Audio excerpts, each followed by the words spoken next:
You're such an asshole. AssholeConsulting.com, helping out the people of the world.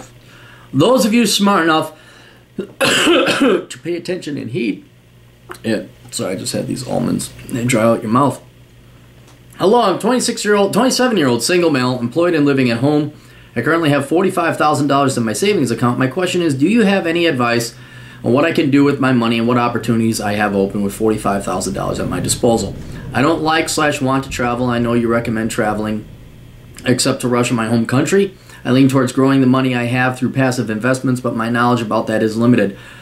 I'm also thinking about buying a studio condo because it's time. What would you recommend as my best course of action? I have an AA degree in math avoidance from a local community college. I'm starting an HVAC art program this fall at a technical college. I work as an elementary school custodian. Feel free to get back to me if you have any additional questions or if you need additional information. Do like a video response. He says, okay. To be honest, the only place I would consider moving to is Russia. Actually, it's my land. My ancestry lived there for at least a millennium, and I feel like I belong. Although I do understand the realities of life in Russia and the lower standard of living there. And probably the reason I like it there is because my friends and relatives always welcome me with open arms. Well, yeah, they're happy to see you. I mean, go live there for a month and see if that, everyone's really, yeah, it's a great party for the first 48 hours. And you're like, Bob, get off my fucking couch and go back home, I can't say it. I was going to say, if you ever had this one particular individual visit you, it's like, get your fucking ass back home. I currently live in a Seattle suburb. It's not so bad here. I like the weather. Condos here start at $100,000. Condos start at $100,000? What Seattle suburb are you in? Renton? Because that's pretty cheap. Keep in mind that's an inflated price due to the local housing market boom. Yes, I do see myself working HVAC here in Seattle. My peers who are high school dropouts and college graduates alike make $5,000 to $6,000 on a slow month right now. Yeah, that's what they tell you. So the money is there, and I find satisfaction in manual labor. The only real reason why I still haven't gotten into construction is because I'm lazy. Well, I can't cure that.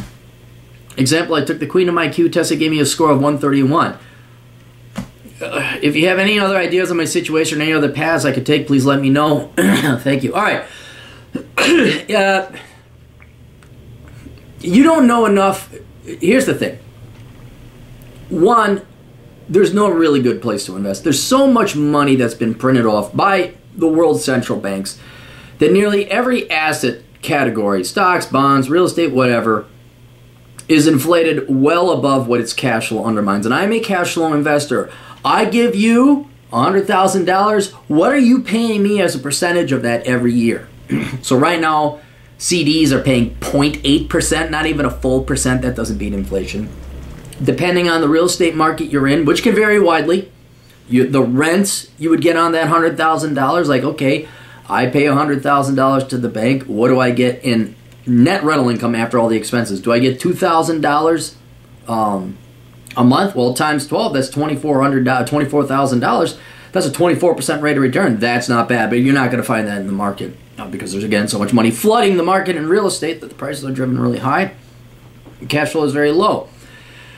Stocks, even the stocks, they keep going up in price. Yes, that's capital gains, not cash flow. What is the dividend yield of stocks? Right now, the average dividend in the S&P 500 is around 2%. Again, barely enough to beat inflation, and some quarters not.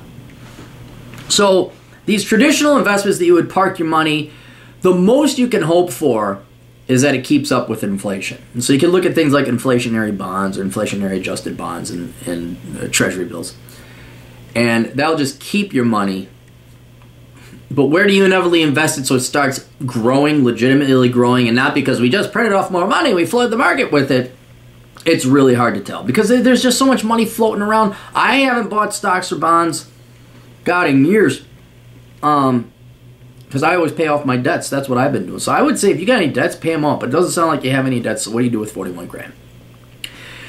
Well, what I would say, another investment you can make is in education, as that will increase your wage, but you have to do it wisely. Now, the thing with you, though, is you already are in school for HVAC, and it seems like you're pretty good and frugal with your money. If you've saved up 41 grand being a custodian, living in the Seattle area, you are very good fiscal disciplinarian with your money. So I'm not too worried about whether you can make more money. So that you got saving down pat and you're spending under control. That's good.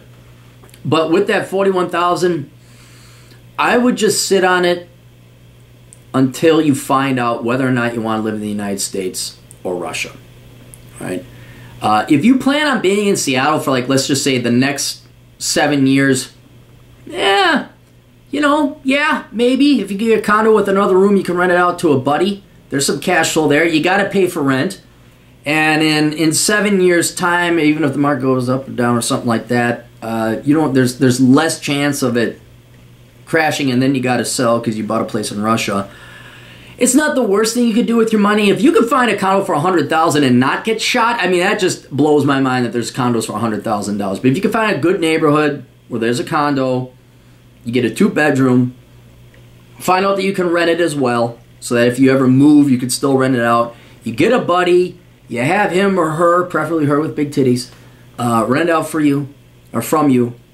Subsidize your rental expense, but that assumes you're going to commit to this HVAC thing. You're going to make your money, and you're going to be there for at least 5 years, at least. Preferably 7, preferably 10, because then there's a pretty good chance that at least you won't lose value. You won't lose, there'll be a capital gain.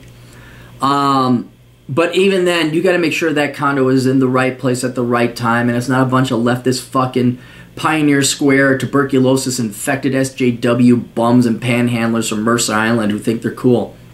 You got to make sure it's not in one of those neighborhoods or towns.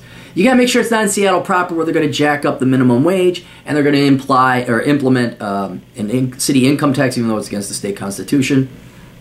You got to do sovereign risk analysis. In other words, you don't want to invest in a communist country. Even though we're in the United States, you don't want to invest in a little piece of communist land like Seattle or Minneapolis or whatever else have you. So I would make damn sure to look at the politics. Look at the city council. Are they all a bunch of Democrat leftist dipshits who all want to just jack up property taxes? Well, then I wouldn't invest in that. And maybe you just sit on that cash and then you build up even more cash so you could buy a property out in Russia. But as it stands right now, maybe some of it, after you're done with HVAC, I would take some of that and maybe go to a programming boot camp. I learned a program or a skill that you can do from your computer. Because HVAC, I mean, you can do that for a while, but it takes a toll on the body, and can you do that at the age of 60? It'll diversify your skills, it'll give you another side income, another side stream, so you're not completely dependent upon HVAC. And frankly, dude, you got the IQ for it. And yeah, you're a lazy fuck. If what is it? The only reason I still haven't gotten into construction is because I'm lazy. Well, okay, stop being a lazy fuck, because that's what's holding you back. Well, it isn't even holding you back. My God, if you worked hard, how much money would you have had if you worked hard and tried your best? I mean, you got $41,000 being a lazy fuck. What would you have if you were a hustler and a shaker? That's what I'm wondering. So, because I'm not all too keen about the stock market and all that now. If you're going to be in the United States or the Seattle area, you're going to work for a while. 41 grand on a $100,000 condo, assuming it's in a good neighborhood, blah, blah, blah, you do your research.